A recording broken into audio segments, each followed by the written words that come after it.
Hi everyone, Bone's own Tano here, the internet's busiest music nerd, and it's time for a review of this new Alchemist and Roc Marciano project, The Elephant Man's Bones. This is a new crossover record from production wizard, The Alchemist, and the low-key lyricist himself, Roc Marciano, both of whom have had careers that span decades. They each boast lots of underground cred as well, and it's amazing to finally hear these two link up in such an ambitious way for 14 tracks and 38 minutes. Of course, the announcement of this record had me excited, especially since The Alchemist has been on quite a run lately with a lot of full-length projects dedicated to specific collaborations with the likes of Boldy James, Freddie Gibbs, as well as Armand Hammer. These records have been super consistent and have brought out some of the best material of these artists so far. And Roc Marciano is a pretty unique and I think necessary artist for The Alchemist to team up with, due to his cold-blooded rhymes and trademark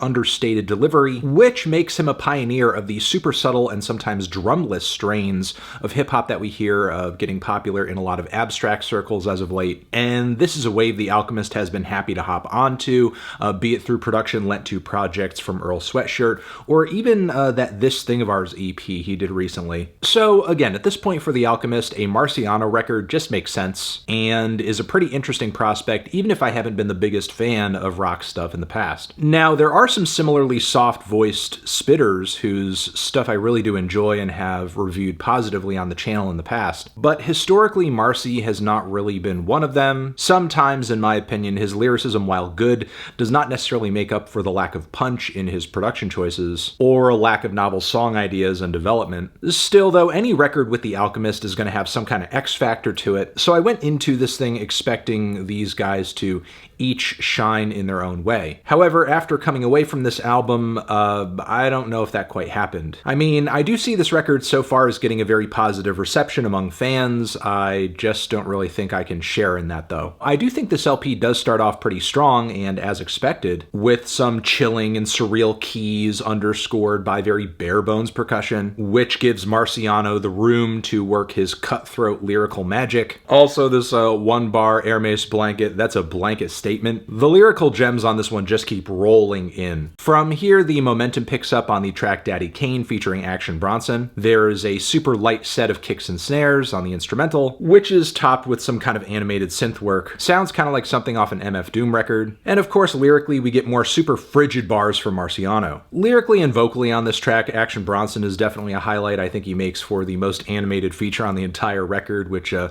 is maybe not saying something considering how low-key the whole album is. Still, it is great, entertaining, and classic Bronson to be hit with lines like, "I peeled my face off, it revealed the same face." But the album, in my opinion, goes downhill from here, despite Roc Marciano's desire for nothing but fire emojis when he drops. Take the song Deja Vu, for example. Do we get a solid verse from Marcy on this one? Sure. Cute and gritty one-liners galore on this one. But are the ghostly and distant piano arpeggios, as well as disembodied vocal snippets, the strongest backdrop to this? Not really. The vocal samples, keys, and dusty drums on the title track of the record are similarly disjointed too, and for whatever reason Roc's voice fails to shine through this really gentle series of loops. The clutter increases on the song Bubble Bath. The kicks feel like they're in their own world, the keys feel like they're in their own world. I guess they're working at the same tempo, but they don't sync up all that tightly, and their grooves respectively don't really complement each other. Not to mention that Roc hits this instrumental with all of this very passionless kind of indiscriminate flowing.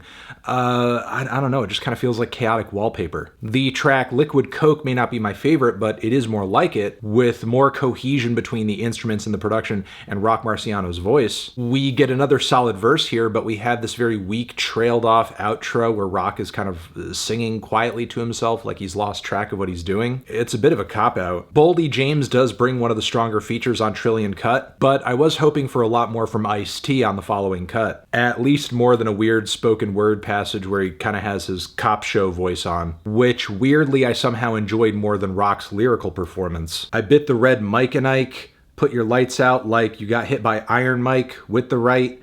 I'm just on the mic, exercising my rights. Wildlife, bite your windpipe. I'm not the type you want to pick up at night. trying to hitchhike. The rhyme scheme quality and the wit just kind of went out the window on that one. Despite the rocky ride up to this point, the final leg of this record does have some solid moments on it. There is JJ Flash, where Marciano kind of goes down memory lane, talking about his first love being his first plug. The rest of the bars on this track follow suit really nicely. And Zig Zag Zig, while this track does relatively have one of the stronger and punchier beats on this record, at this point I'm kind of running into the same problem that I have with pretty much every Marciano album up until this point, and that is while his style and lyrical abilities are instantly recognizable and pretty above average, like when he says on this record that he could feed some of these labels to his dog because some of these new rappers are just like deja vu over and over, point taken. But by that same token, I kind of feel like I'm getting deja vu from Marcy to Marcy Project, as his style continues to not be layered or varied enough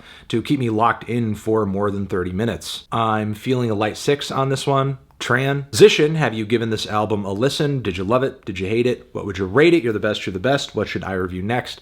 Hit the like if you like. Please subscribe and please don't cry. Hit the bell as well. Over here next to my head is another video that you can check out. Hit that up or the link to subscribe to the channel. Anthony Fantano, Roc Marciano, The Alchemist, forever.